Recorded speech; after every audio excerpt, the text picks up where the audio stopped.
So we're here tonight to talk about ageing well in a modern world and what psychology tells us. And really that's going to be, I suppose, looking at how we can be the best versions of ourselves as we age. As I always tell my hairdresser when I go, just make me the best version of myself.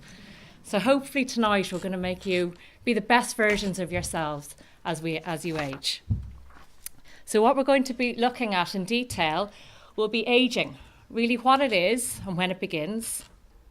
Ageing well, what is it? What does that entail? Our perceptions of ageing and how those might impact us.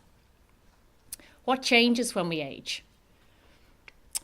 Other factors in successful ageing. So what can we learn from those who are living longer and better than us? The positive aspects of ageing. There are lots of them. So what are they?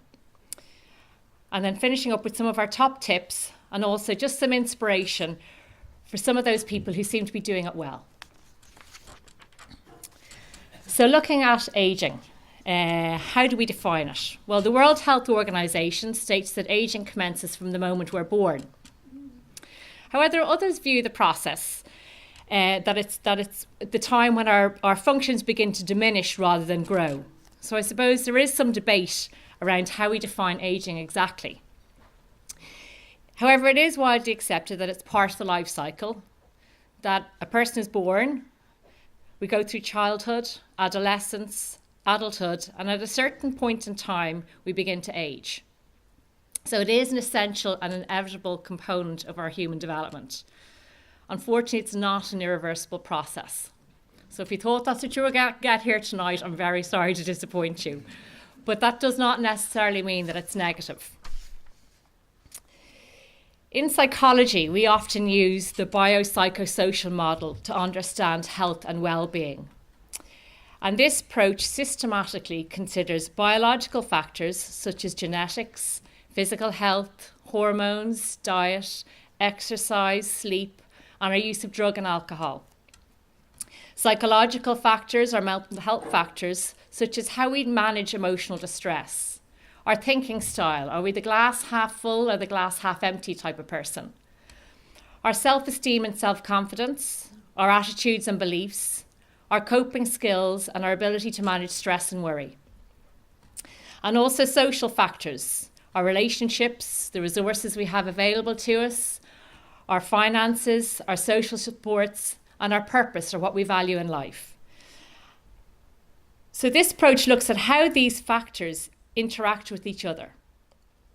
It's a holistic approach that attributes complex phenomena or events to multiple causes. So when we use this model to look at ageing, we see ageing as a wide-ranging phenomenon. It is a physical or biological process, but also a psychological one and a social one. And this is very important to think of ageing in these terms.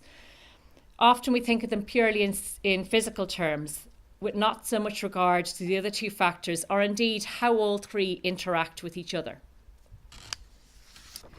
So when does growing up become growing old? Well, there's no universally accepted age that is considered old among or within societies. It really depends on who you ask and when. So the Pew Research Center in America in 2009 asked over 3,000 adults aged 16 to 65 plus when they thought old age was. So when does old age begin? The average response across all age groups was 68 years. However, when they broke it down into different age categories, those under 30 believed old age begins at 60 years.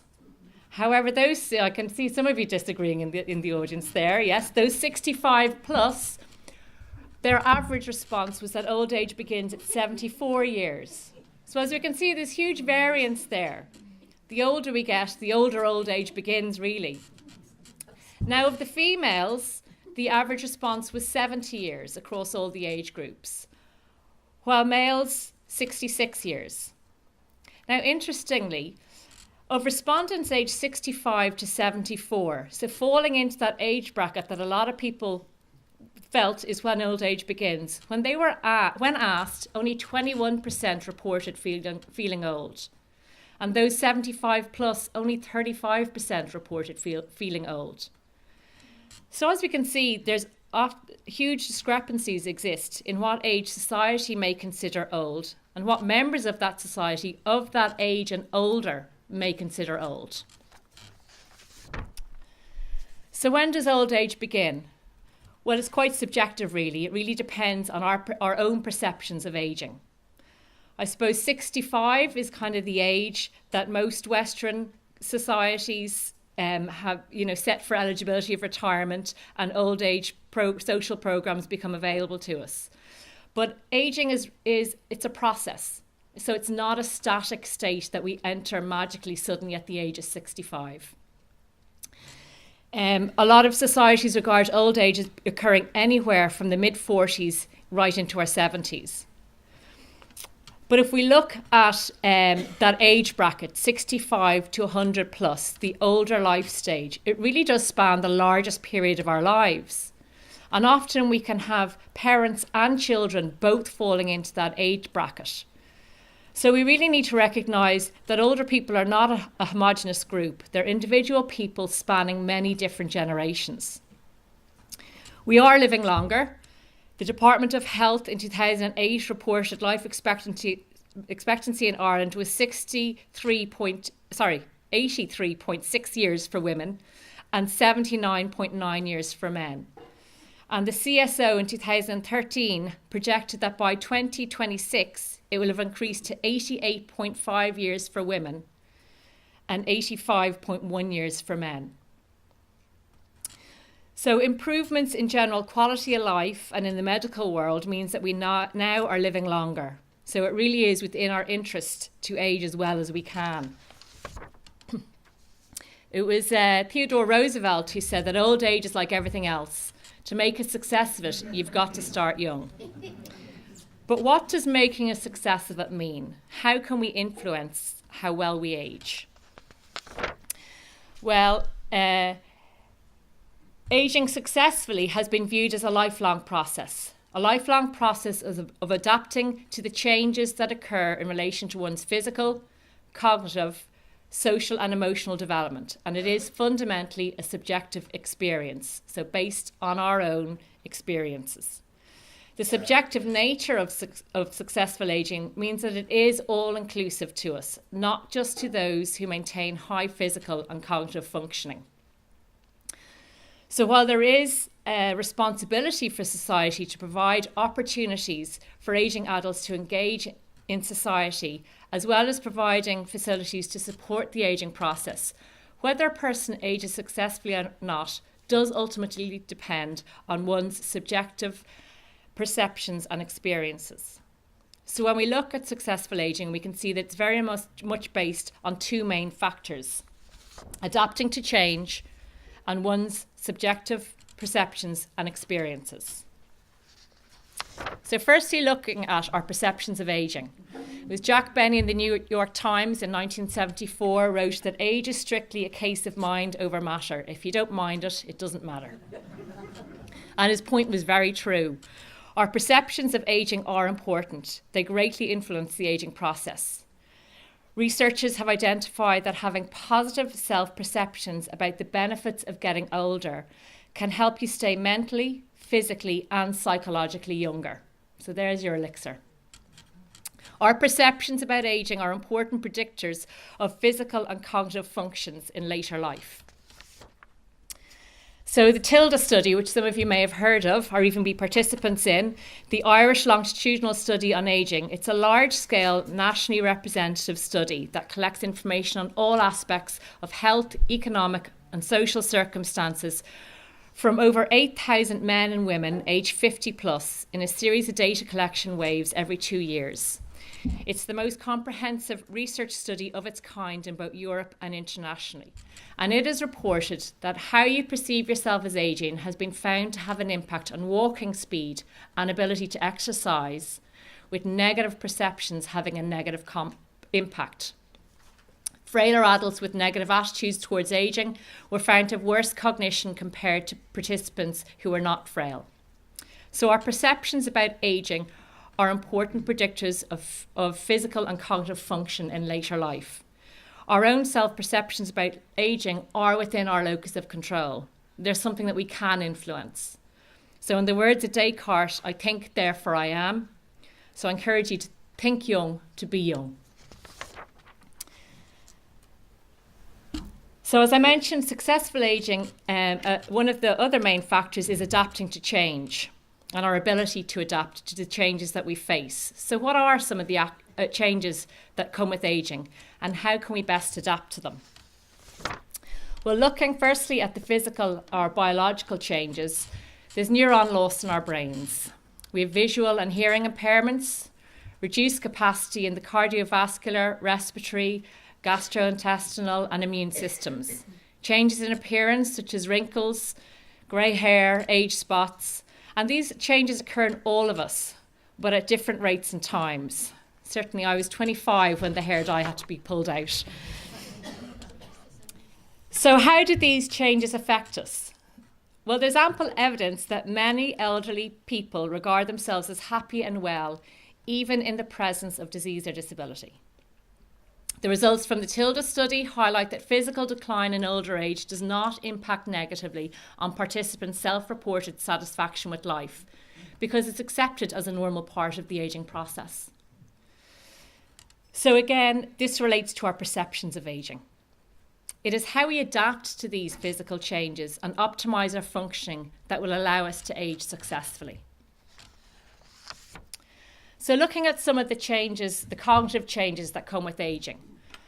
Well, there is a general decrease or slowing in our brain functions, our ability to process information, our ability to learn something new, our multitasking ability, our ability to shift focus between tasks, and our memory.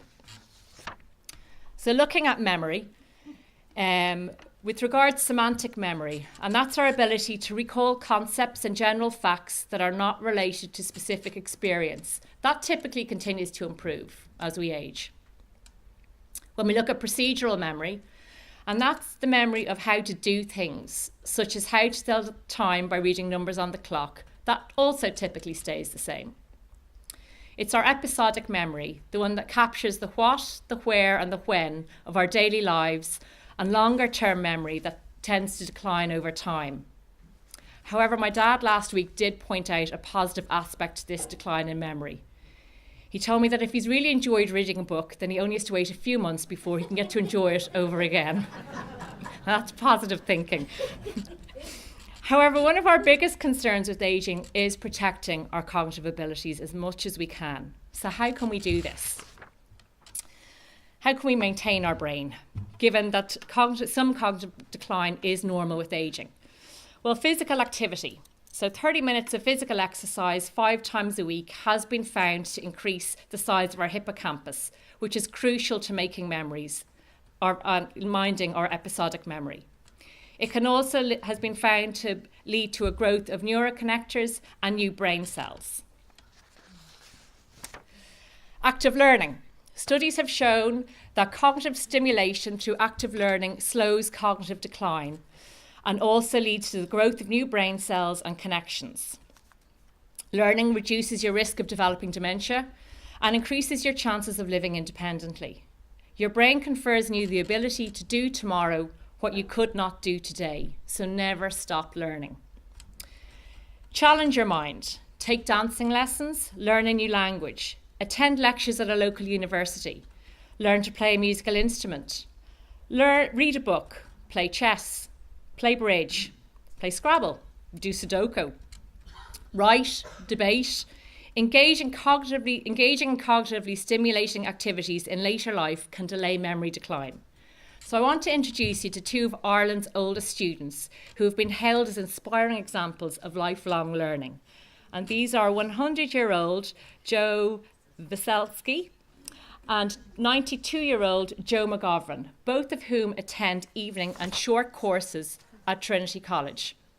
Mr. Weselsky has taken extramural courses in the School of Histories and Humanities every year since 2010.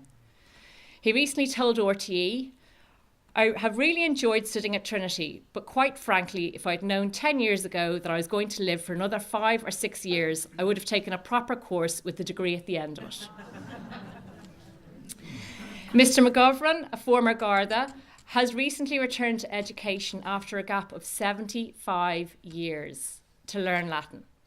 He told RTE, "There was a void in my life when my wife died a couple of years ago.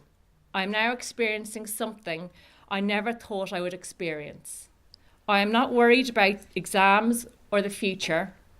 I am just living day by day and looking forward to my lectures." They really are an inspiration. And this is Nola Ox. At 95 years of age, Nola became the world's oldest college graduate when she graduated from Fort Hays State University in Kansas in May 2007. So always look for opportunities to keep learning. Now, it's well known that a healthy diet, is very good for our brain. Oily fish, green veg, brightly coloured fruit have been found to be beneficial in maintaining brain function. Sleep well. Your brain needs sleep. We've all had the experience of becoming confused and unable to think, process, or recall information when we are tired. So make sure you sleep well. We can also use various techniques to aid our memory. So some of the memory aids: keep to-do lists. Put them where you can see them and mark items off as you accomplish them. Establish a routine and follow it. So, for example, if you take your medications at the same time every day, you're more likely to remember them. Keep everything in its place. My family are sick of hearing me say this to them. If you always put your things in the same place, you'll always know where they are. Put items that you don't want to forget in a place where you'll see them when you need to. So, for example, hanging your keys by the exit door you use most often. Don't rush. Give yourself time to memorize a new name or recall an old one. Use associations. For example, picture an apple on the top of a gate to recall Mrs. Applegate's name. Or my dad shared one with me. He pictures a friend of mine driving a car on a line. Can anyone guess her name? Caroline, exactly. Tag new information by relating it to something that you already know and that is easy to recall. Keep a paper or electronic calendar of important dates, but do make sure to check it daily. And also reminders in the phone, I find a great one. I'm also a divil for the little mark on my hand, but I always seem to forget what they relate to. So looking at some social changes, what happens as we age? Well, retirement is one that often comes up for us. Work can be a central part of our lives. It provides structure to our day, a sense of purpose, a sense of identity, and often a social network. And while there's a huge positive aspects to retiring, it can also lead to a loss of these as well as a change in our finances. Decline in function. This can lead to a change in how we function in our daily lives and may threaten our ability to participate in social activities and live independently. So we can experience that shift from independence to dependence. If this is not managed, it can lead to a loss of contact with friends and social isolation. Taking on a carer role of spouse, family member and grandchildren. And while there are benefits to this, often it feels like I describe it to people who've been in the caring role like asking them to hold one pebble. And each day I come back and ask them to hold another one and another one and another one, particularly if you're caring for someone with the degenerative disorder. Eventually the pebbles become too much to handle and it's time to hand over that caring role to someone else so you can regain your role as spouse. Loss and bereavement. As we age, we are more likely to experience the loss of people close to you. And grief does affect us in many ways, and it's a very normal response to when we lose someone. Moving accommodation, changing in living arrangements, downsizing, moving in with family, supported living, or nursing homes. All of these are big changes that can occur to us in later life. But remember, it's how we adapt to these changes that can determine whether we age successfully or not. And adapting to changes such as these, it does take time. So what other factors contribute to a longer and better life? Surely there's something more to aging well than just how we adapt to change, the changes aging brings, and our own perceptions of aging. Why is it that some people live to 100 and beyond and others don't? Is there a secret to longevity? And if so, what is it? What can we learn from those who are living longer and better than the average person? Is it down to genes? Well, actually, a Danish twin study found that genes dictate only 20% of longevity. Lifestyle and environment accounted for the rest. So what aspects of lifestyle and environment are we talking about? Dan Buettner has spent over a decade studying the areas of the world where people live longer and healthier lives than anywhere else on the planet. And he termed these the blue zones. And these blue zone regions are incredible, because besides having a large percentage of people that live to 100, the ageing population also remains active well into their 80s and 90s, and typically do not suffer the degenerative diseases common in most of the industrialized world. So these areas are Loma Linda in California, an area in Costa Rica, Sardinia in Italy, Ikaria in Greece, and an island in Japan. And what can we learn? What was common between all these areas that he found? Well, one was moving naturally. That moving naturally throughout the day, walking, gardening, doing housework, was a core part of the Blue Zone's lifestyle. So it's not necessarily about exercising or going to a gym. It's more just building natural movement into your day. Research has found that physical activity is associated with longevity and healthy aging, as well as quality of life. And studies also suggest that physical activity enhances brain function in older adults. So it's been found that aerobic exercise appears to have the strongest potential to enhance cognition. I mentioned earlier that 30 minutes of exercise 5 times a week can lead to the growth of new brain cells. However, even limited periods of walking, so 45 minutes 3 times a week over a 6-month period, has been shown to enhance cognitive function. But if you haven't been engaging in physical exercise, you don't need to panic. It's about starting small and building up. Individuals need to select a form of physical activity in older age that suited their current functional capacity and use the resources to engage to the best of their ability. Taking a lifelong approach to physical activity and adapting this activity in older age should facilitate successful aging in the physical domain. Another commonality between these blue zones was having a raison d'etre. The Japanese called it an ikigai. The Costa Ricans, a plan de la vida, a reason for being, your purpose. And this has been found to add up to 7 years of extra life expectancy. Viktor Frankl, a Holocaust supporter and Austrian neurologist, noticed that the way a prisoner imagined the future affected his longevity in the concentration camps.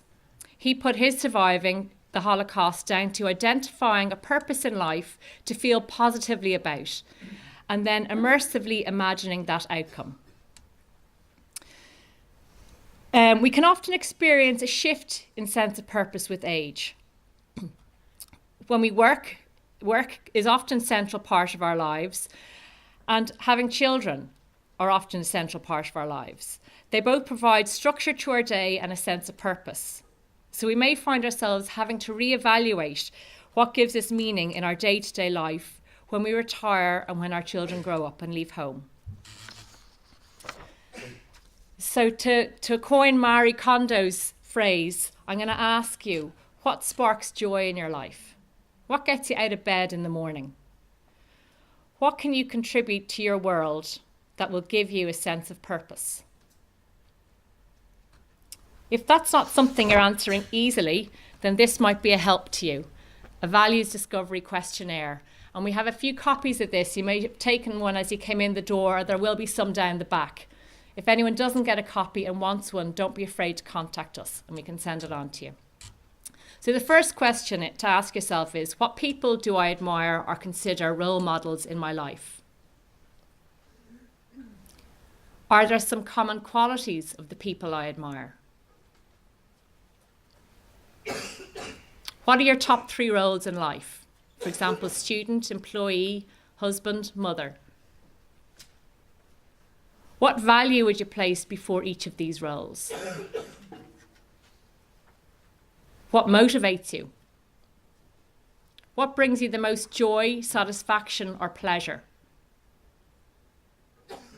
What are you greatly interested in? What do you want more than anything else in your life? Now, sometimes physical health problems, illness, or a loss in your life means that you cannot do the activity that we would like to do. And this could be frustrating, even devastating, and it can lead to you giving up a range of other things too. The important balance of activities that we need in our life can start to slip and affect our mood. So if you think this applies to you, then the last question may help you generate activities that, whilst are not the same, they may be activities that you can do that are still in keeping with what you valued. So if you cannot do what you would like to do anymore, are there any alternative activities that you could do that would still bring you in contact with what you valued? I encourage you to be flexible in your thinking. In my work, I come across a lot of people who are no longer able to drive, which means that they're no longer able to get to the activities that they used to enjoy. And I've asked a couple of these people I've come across, how much are you saving by not having a car on the road? You're not paying for petrol, which you've paid for before. You're not paying for car insurance, motor tax. Could you put some of that money into a pot that's your taxi fund and allow yourself use it to get to the activities that spark joy in your life and to meet the people that spark joy in your life? So stress is a part of life, but the Blue Zone centenarians have stress-relieving rituals built into their daily routines. The Greeks nap, the Sardinians do happy hour, and the Adventists in Loma Linda pray. So what do you do? What are your self-care rituals that you engage in?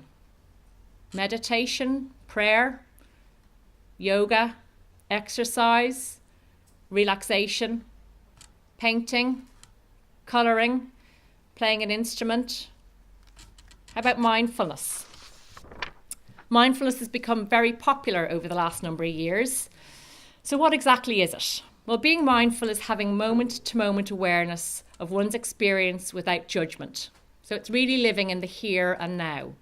As you can see from the little picture, the person, their mind is full of all the different stressors going on in their life, what they've done today that they may be beating themselves up about, what they still have to do, anything that they're concerned about. Whereas the dog is really in the here and now. There's a lot of good evidence that supports the effectiveness of mindfulness when applied to older adults as a stress-relieving technique. Benefits include reduced anxiety and depression, decrease in our experience of pain, improved visual attention and cognitive abilities, and increased positive emotion. Mindful activities can include walking, drawing, painting, colouring, gardening, baking, cooking, playing an instrument, singing, playing golf, anything that you can do in the here and now.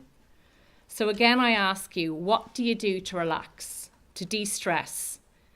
And do you do it enough? Do you do it daily? Diet is another important area for those living in the blue zones. People in these areas tend to stop eating when their stomachs are 80% full, and they eat their smallest meal in the early evening. They also have a plant slant to their diet. So beans are the cornerstone of most centenarians' diets. Vegetables, fruit and whole grains round out the rest of the diet. And meat is eaten in small amounts. The Japanese every day eat something from the sea and something from the land. Wine. My husband loves this one, as does my dad. Moderate but regular consumption of wine with friends or food is part of the Blue Zone's lifestyle. Now, wine is high in resveratrol, which has been found or suggested to offer many physical and health benefits. However, grapes and berries are a better source of this ingredient. So eating these is likely to be more beneficial. But drinking wine with friends as part of a dinner has a social factor and a downshift factor. And that's important too. Belonging. finding your tribe. So being part of a faith-based community and having faith and spirituality has been found to add 4 to 14 years to life expectancy. And there may be a number of reasons for this. The belief of a higher being may make dealing with tougher times a little easier. It was God's will. Religious communities also offer a sense of community and connectedness and a social network. Prayer offers a downshift aspect also. But religion isn't the only way we can find a sense of belonging. There's belonging in other areas, other environments, group belonging, sense of identity, the bridge club, the golf club, the League of Health, the local community groups, the men's shed. What's important is finding your tribe. The importance of family. So having strong and close connections with spouses, parents, siblings, grandparents, grandchildren, and extended families is common with Blue Zone centenarians. I reminded my dad recently of this when he expressed mild annoyance that a planned family event was going to clash with him supporting Leinster in their upcoming semi-final. His reply to me was, "Yes, but Nicola, rugby is one of my ikigai. It is my reason for being." Looking after grandchildren is one factor that's also been found to be associated with highest quality of life and less depressive symptoms. So being a grandparent may be beneficial for one's personal health. The Berlin Aging Study, based on 500 adults aged 70 years and over, found that all participants involved in providing care or help to grandchildren had a reduced risk of dying during the follow-up in comparison to non-helpers. There's also possible positive effects on cognitive function and well-being also indicated by research. However, like with wine, moderation is important.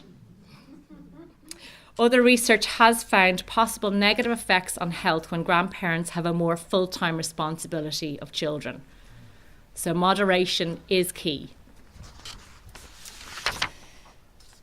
Friends and social networks. So finally in the blue zones, where the world's longest living people, they've been found to have close friends and strong social networks. Other research has found that people who are more socially connected to family, friends and community are happier, healthier and live longer. Volunteering and social participation have also been found to be associated with highest quality of life and less depressive symptoms. Linking with friends and social networks can give us purpose and spark joy. So I challenge you to ask yourself, how connected are you with your family and your friends? How are you maintaining these connections? Are you maintaining these connections?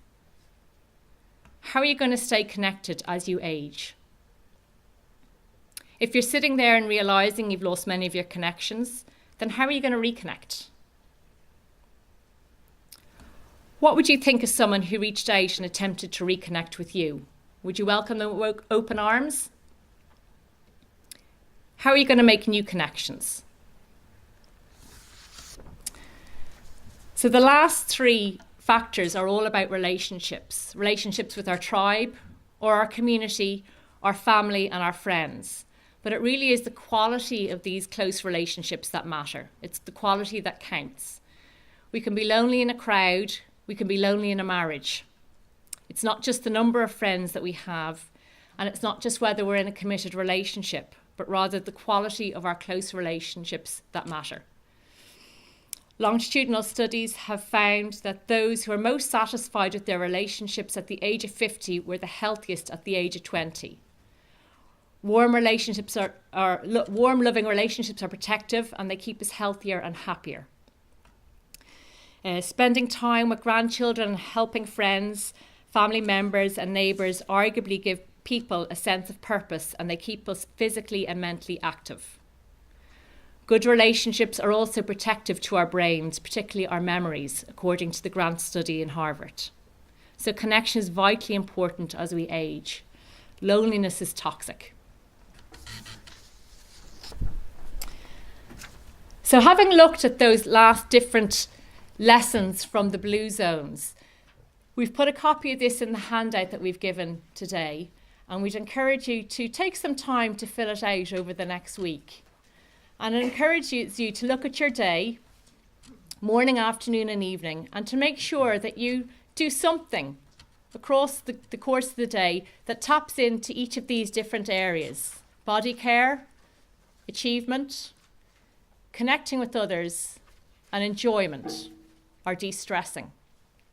And if there's one area that may not be quite as full, ask yourself, how might you increase that area? So on to some of the positive aspects of ageing. Because often there's an over-focus on the burdens of ageing rather than the enormous benefits and bounty that growing older can bring. It was Michael Caine who said that growing old is great. It's the very best thing, considering the alternative. And I think by the time we get there, if we get there, we're very lucky to be ageing. Retirement, having time for you. I think that's one of my biggest things at the moment. Working and being a mum to 3 young kids is having time for me and doing things for me. So when you're retired, you have more of that time for yourself. How are you going to spend it? What are you going to do? Free public travel. My parents love getting the bus and then the train and just popping to Galway for lunch and popping home again afterwards. All for free. Well, apart from the lunch. Also, increased sense of happiness. So research shows that people in their 60s in general are happier than people in their 30s, suggesting increasing happiness with age. And other research has reported that the least happy are those in their 40s. So at least have something to look forward to. Fewer colds. So our immune system can remember a virus for 40 to 50 years and thus tends to respond quicker. So research has shown that people in the 60s and 70s have been found to be protected from colds and suffering less colds annually than those younger as a result. Other immune defences tend to weaken with age. The aged immune system tends to produce less antibodies, but in the case of the swine flu outbreak in 2009, this was beneficial. It was thought that the virus caused the victims' immune systems to overreact by killing healthy cells and leading to fatalities. So the most fatalities were in the under 65s. Other positive aspects to ageing. Quality of life has been found to improve with age. So the TILDA study found that quality of life gets better after the age of 50. It peaks at about 66 to 68, and it's aged 84 on average before it begins to become impacted. Volunteering, looking after grandchildren, and social participation have been found to be associated with the highest quality of life and less depressive symptoms. Social engagement and social interaction factors are associated with the highest quality of life and less depression. And sex is another benefit to ageing. So let's talk about sex. Many adults in their 60s, 70s and beyond maintain an interest in sexual activity. Older persons and couples who remain sexually active enjoy better physical and mental health than peers who do not. Sex can burn fat, can cause the brain to release endorphins and drastically reduce anxiety. Through its health-improving benefits, a good sex life can add years to your life. Those who remain sexually active also rate their relationships as more emotionally satisfying and report fewer problems with depression and anxiety. It can be an important way of connecting. Sex is a chance to express the closeness of your deepest relationship. In a survey of over 60s, 74% of men and 70% of women reported greater sexual satisfaction than when they were in their 40s. Something else I have to look forward to. But as we age, it's important to remember that we're not seeking to restore the sexual health of our youth, but rather to determine a realistic and attainable goals that may include a variety of changes to routine. So again, I encourage you to be flexible in your thinking. So what are our top tips? Well, ageing should be viewed as an active process that you engage with rather than a passive process that happens to you. So invest now in your future best self. Attitude is everything. Think young, be young. Physical activity and diet are important, and alcohol is good, but socially and in moderation. Purpose. Know what sparks joy for you and do it. Be flexible in your thinking. Adapt. Engage in self-care. Have daily stress-relieving rituals. Belonging and connectedness are so important. Family, friends, community, and socially. And remember, it's the quality, not the quantity of those relationships that's important. Loneliness is toxic, so connect, connect, connect. And just a bit of inspiration for us all before we finish up. Some people who seem to be aging very well. Mr. Igarashi is a former lumberjack who's been climbing Mount Fuji every year since he was 89 years old, and he climbed it at age 100. He became the first centenarian to climb Japan's tallest mountain. He attributed his accomplishments to eating raw eggs, but also the encouragement he received from his supporters. Again, social support.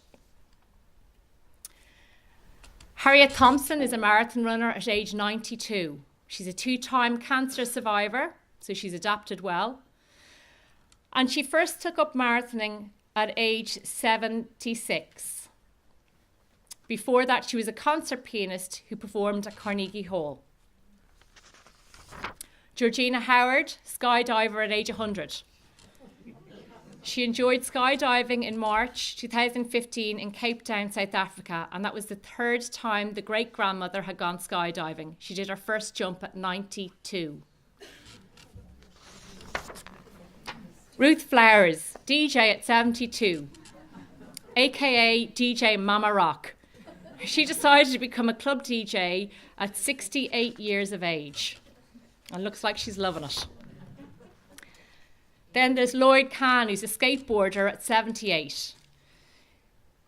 He decided that the time had come for him to try skateboarding at age 65. He's also an author, photographer, and pioneer of the green building and green architecture movements. So lots of purpose in his life. And these two gentlemen are the oldest living people in the UK. They are both 111, and they were both born on the 29th of March in 1908, and it's not known which of them was born first. Mr. Wayton celebrated his birthday by officially launching his new book of poems at age 111 to raise funds for the elderly people in Alton. Doesn't sound like he considers himself one of those. The former teacher and engineer has 2 sons, a daughter, 10 grandchildren and great-grandchildren. And you can imagine how important those family are in his life. He said that the most common question he's asked about the secret to his longevity, is the secret to his longevity. But the only advice he has on that matter was to avoid dying. Very good advice. Mr. Smith, when asked for the secret of a long and happy life, he said porridge is helpful, and having a job you enjoy. And this is the oldest person in the world. 116-year-old Japanese woman, Caine Tanaka. And she was born on the 2nd of January 1903. And that was the same year the Wright brothers launched the first powered flight. When recently asked what moment she was happiest in her life, she replied, now. How's that for mindfulness? She wakes up at 6 a.m. every morning and passes the afternoons by studying mathematics and practicing calligraphy. One of her favourite pastimes is a game of Othello, a classic board game that she has become a great expert at, rarely losing. So in the words of Sofia Loren, there's a fountain of youth, and it is your mind, your talents, the creativity you bring to your life, and the lives of the people you love. And when you tap this source, you've truly defeated age. Thank you. Thank you.